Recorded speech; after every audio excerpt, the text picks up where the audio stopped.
Time Series.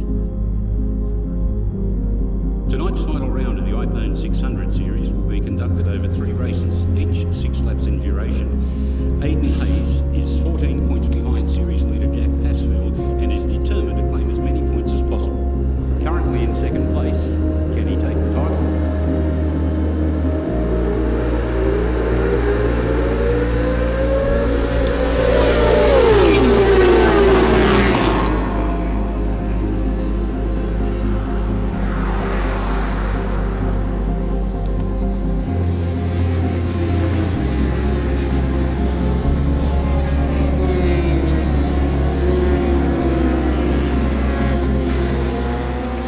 Just being under lights, the whole experience of being under floodlights, you're not going to get that anywhere else in Australia.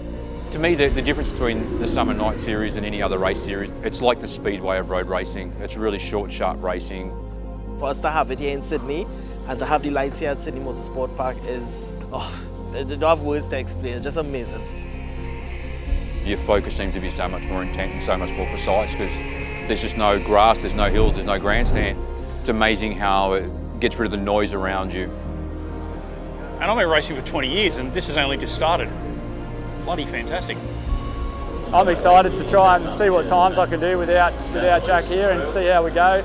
Try and hold on to either second or move up to first in the points. No rain predicted and it's dry track, so it's perfect.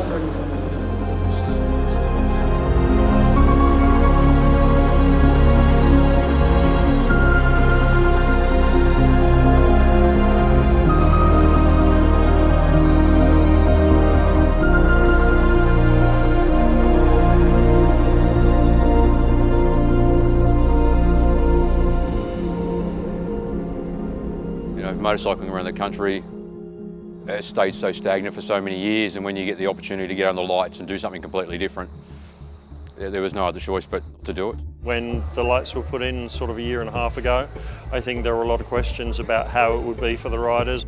At the times there was many problems that we had to jump.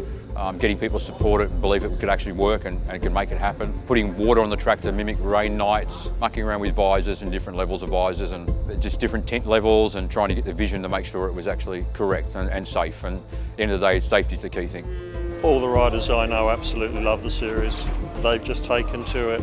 You've got to be on fire from the minute you get here. It's fantastic. It's like get off, stop sweating, have a drink of water, gas the bike up and crack and going again. So you have such short time between your races. Just having that quick burst of races is such a buzz. You're here, it's done in 4 hours. You know, the night starts at 6:30, we finished at 10:30. It's just a really extreme, high intense pressure for 4 hours. I don't even know why I bring a chair. I don't get a minute to sit down in it. So it presents a different challenge, which is great. Hayes has the credentials, having competed at many world-class venues, but can he do it tonight?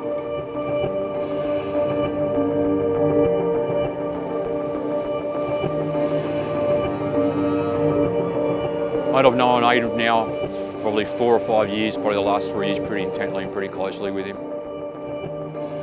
He's just a genuinely honest bloke. Gets out there, tries his heart out. You probably won't find anyone trains harder for the sport. Generally just one of those really nice blokes that's out there.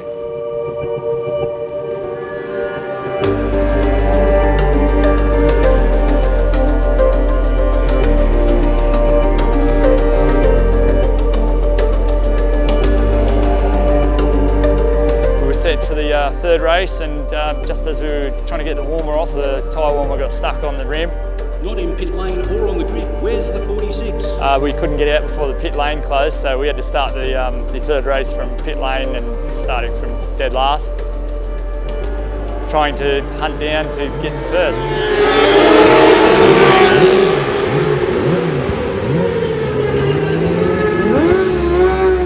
Hayes has now got to fight his way through to the front. Pit lane start races are amazing. Like, you're frustrated when you're there, but Freddie Spencer once actually said to me, he goes, they're the ones you'll remember.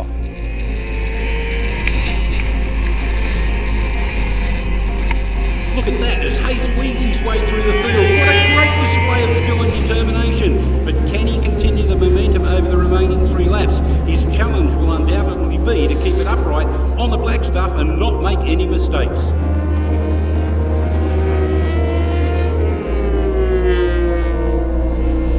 As we enter the closing stages, Hayes is getting closer to our race leader, Derek Murphy, but is it too little too late?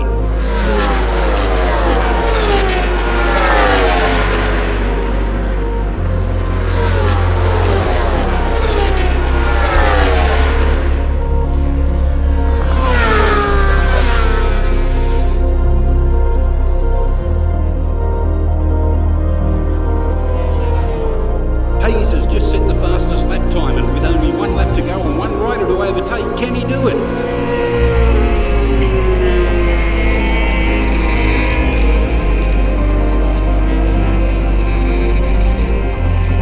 This is going to be close.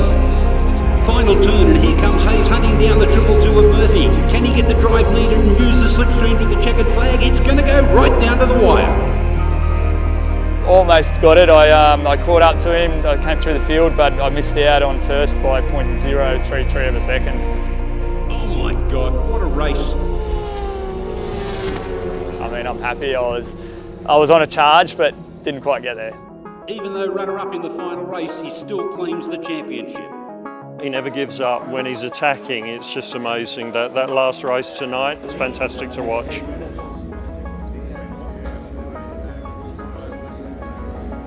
The onboard footage that gives you and the vision it gives you hanging off the side of a bike with the head over a ripple strip, there's nothing like it. So Forcite's taken it to a whole new level. It's been really good, so I can come in and I can have a look at the footage, especially if I've made mistakes. I can try and have a look and see if I did something wrong. Apart from that as well, I can see where people pass me, and then I can look back on the footage, I can see what they're doing different, and then I can try and go out and mimic it and see if I can improve my lap time. So that works out really well for me. It's nice and easy. Massive thanks to Forcite Helmets for coming out and supporting me and showing everyone what it's all about, and big thanks to Dylan for everything he does and helps me out. It's good. The future of the Summer Night Series, we're looking at running a back-to-back events in December, January coming up. But I think they're building it up, and it's getting bigger and better. It's getting a lot more attention. I would love to see it grow, and I think that is exactly what's going to happen.